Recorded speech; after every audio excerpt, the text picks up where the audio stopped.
Okay, guys, give it up for Ricky Singh, everybody.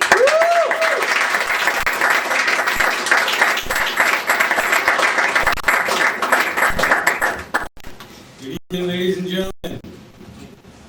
I know where Alliston is, and Brantford, and I'm down, so yeah, I get brownie points for that. Stupid joke. I'm going to try some. I have a very bad memory, so I rate. Like, give it up for, I forgot your name, sorry. Amber, second time doing this. That's incredible. It's easy for running the show.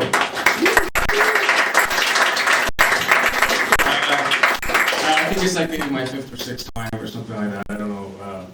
So I'm trying to memorize stuff, so I'm just going to, wing it a little bit. I'm from East York. I was born and raised in East York. Maybe that's why I know places in Ontario.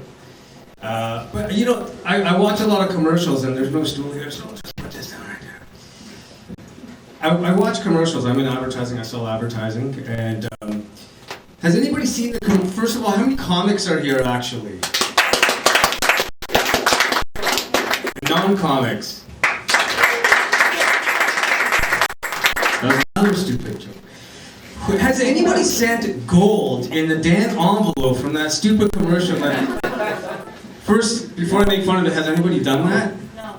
No Jamaicans in the house. I know for sure Jamaicans would never, Indian people would never, but I don't know if it actually works. I think that's pretty nuts. I mean, we hold on to gold like it's our nuts.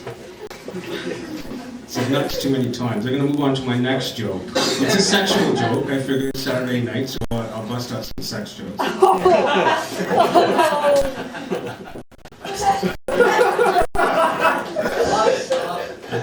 We do have sex jokes. Yeah, I've always been a small, skinny guy, and growing up, that was not the punchline. And growing up, I for some reason,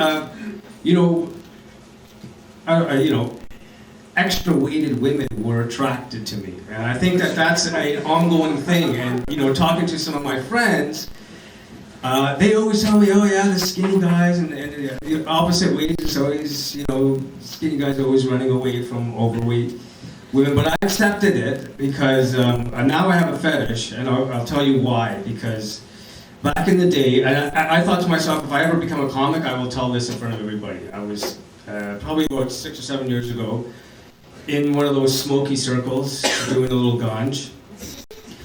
We were having this debate: who gives the better, blowjobs, oral sex?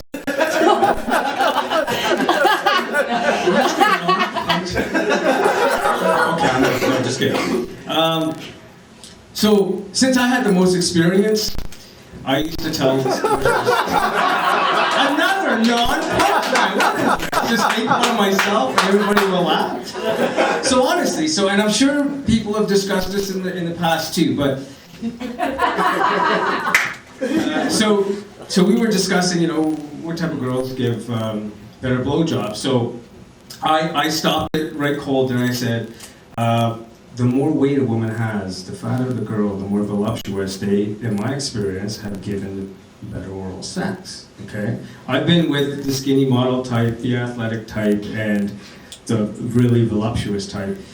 And we were trying to figure out why. And I had it. Maybe I was just stoned out of my mind, but I realized that they probably just think it's food. You guys laughed at a punchline. This works, man. Stick to it. It's awesome. It's a really good release mechanism for all the negative bullshit in the world. So yeah, growing up in East York, I'm East Indian, folks, if you guys were figuring out what is he. Middle Eastern, Greek, Italian. Sometimes I look Italian. But I'm straight up Punjabi, born and raised in Canada. And, growing up, there weren't many, let's say hot brown girls, because they only evolved in, I say, at the early parts of 1990 when Egypt brought over waxing and stuff. Now they got sugaring, I heard, so I got to really mosey on with my jokes and not go on. This is why I write stuff down. So anyways, one thing that East Indians, well, a lot of Indians had to battle with was escaping from the house without smelling like torka. Does anybody know what that is? Yeah. Oh, okay, good. That is the beginning stages of making any Indian dish, okay? It's also the most vulnerable stage of getting a really strong, pungent stank embedded deep within the follicles of your hair and the fabrics of your clothing.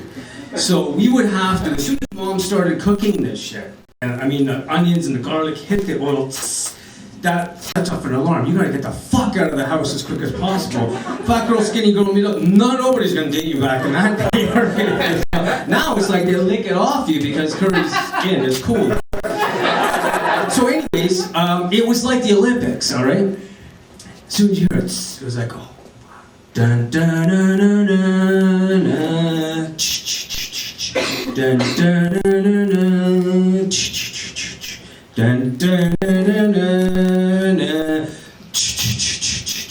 dun dun dun dun. So I'm gonna say one more joke if I can. If that didn't work, if I couldn't go to Shoppers Drug Mart, get the tester bottles, spray the cologne on me because bathing in Drakkar and Kelvin's client obsession, I just dated myself. Yes, I'm 35. We wore that back then. I have to go across the street to my white friend's house. He's from Newfoundland. His name is Troy. He had lots of cats and dogs. So I figured if I rub the cat and dog all over me, I'll smell like a white guy. So then I can. One last thing, okay? I recently got married. One really needs to go through this to understand the ramifications of making this decision. And it's not about marriage. I didn't realize how, and I'll use the word again, pungent, nasty a woman's fart can smell. Yeah, pretty. I didn't realize the female flagellants before, and no girl ever farted in front of me. I figured if a girl did have to fart, it would smell something pretty nice, something like potpourri. Well, my wife, we had a baby girl 2 months ago, 2.5 months ago, Christmas Day actually. And Christmas Day, baby girl, so while my wife was pregnant, her farts did not smell like potpourri at all. They smelled more like a week-old fermenting pot of curry. I'll end it on that. I love curry jokes. Stacey, thank you.